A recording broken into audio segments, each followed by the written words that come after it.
Hello and welcome to another video. So we're going to be taking a look at the pre-built decks that are launching with this new update, which should be out in just a few hours. So the first of the new pre-builts is the Heavenly Aegis deck that they've got here, which is like Alabaster Shield, I guess is what they're calling it. It's pretty good, it's alright. I actually like it mainly because I love the Heavenly Aegis alt art. I think it's an amazing piece of art, honestly, which is the main reason most people will be buying these decks, will either be for value or the artworks that they like. So most of this video is going to be personal opinion and just talking a little bit about the value of the of the vialing options and things like that. So the Heavenly Aegis deck does come with things like, you know, the Snake Priestess, all the basic stuff that most people should have. So Queen, which is a bit of an iffy card, not really one of my personal favorite golds. Tribunal, which is good. If you don't have Tribunal, it is a nice little card to pick up, along with Judge being another option for that. Tarnished Grail is a fun card, not exactly meta, but definitely strong. And the Luxhorn is another card that, in the right deck, is usually okay. But the big hitters are the Dark John, or Dark Janine, whatever, how people want to pronounce stuff, it's just life. Great if you don't have it, which I don't, so it's actually going to be pretty beneficial for me to buy this deck. It's one of the few that I will probably be buying, mainly because I do like the alt art and getting that dark isn't so bad. So there's not much else to say, not much point to buy it unless you really want Heavenly Aegis if you have everything else in the deck anyway. That's it for the Heavenly deck. So the next one is the Shadow deck, Death Puppeteer. So we have Nep, which is an awesome card, another great work. Nearly all these artworks are absolutely amazing and really enjoyable. This deck actually has a little bit of value. The Nep is good if you don't have a full set of those. The Demon Lord is really important, especially coming into the next meta, which will probably take Shadow to a whole nother level.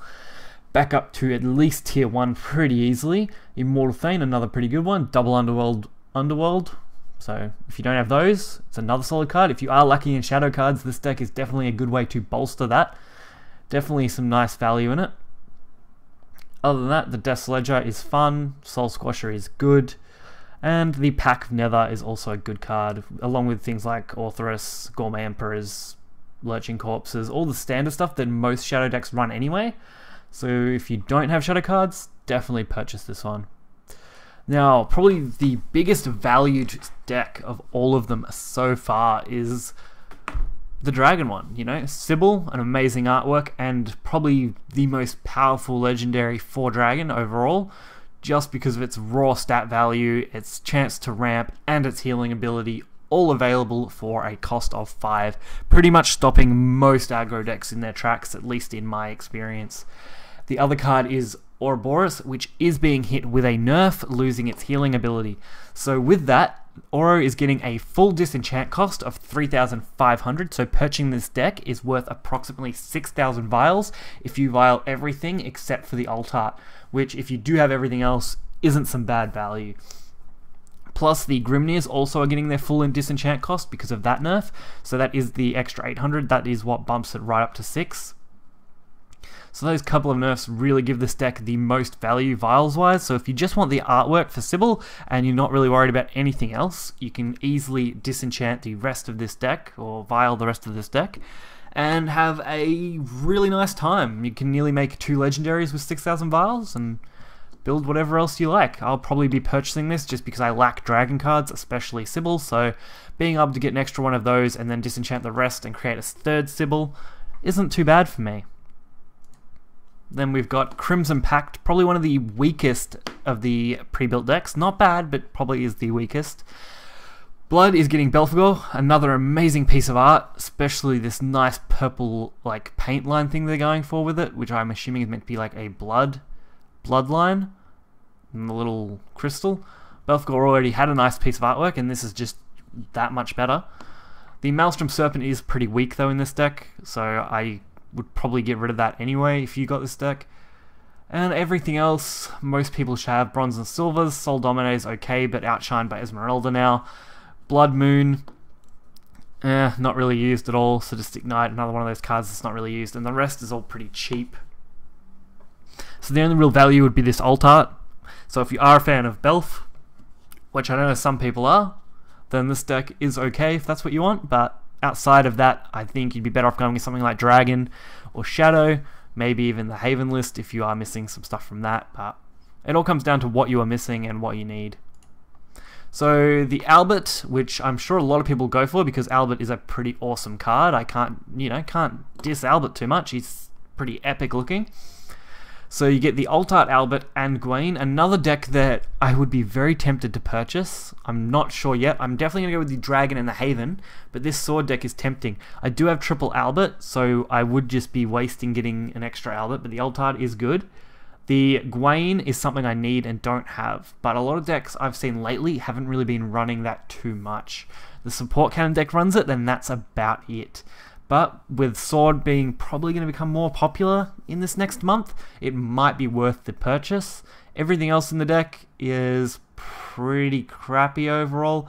Fangblade's not a bad gold, Support Cannon's an okay Mimi gold card. Captain Wilfred is okay in a complete swarm deck, but you've really got to build around it.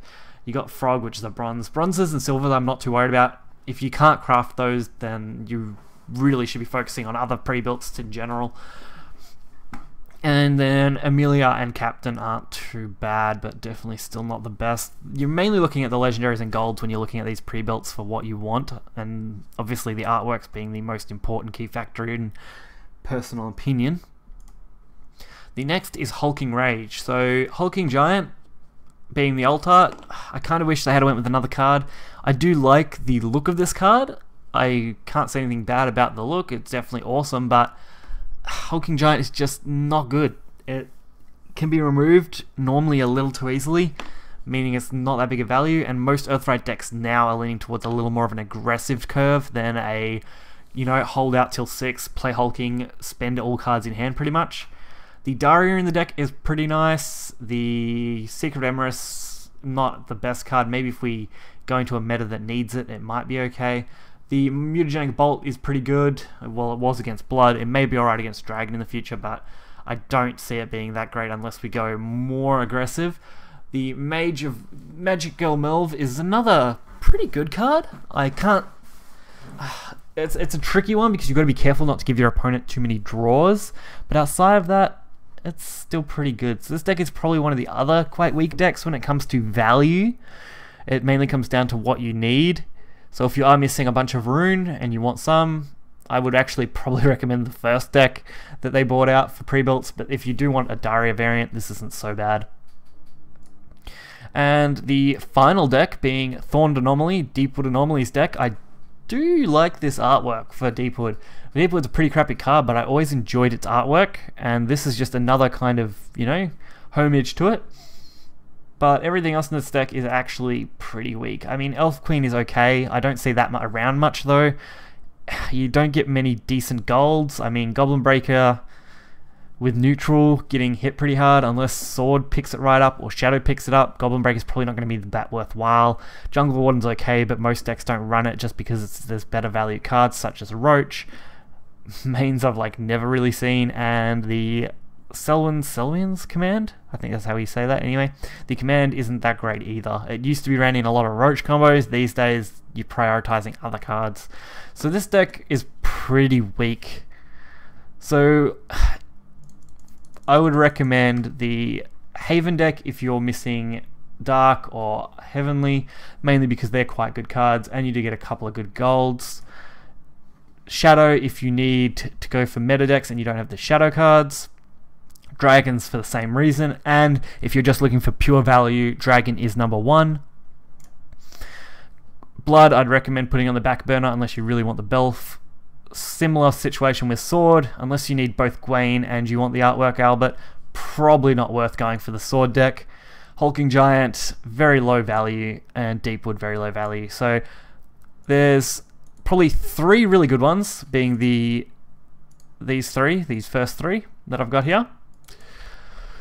Crimson not being the best, Albert being kind of the middle ground, and then the lower 3. So we've got kind of a top 3, 1 in the middle, and then lower 3 for value and for just good cards in general.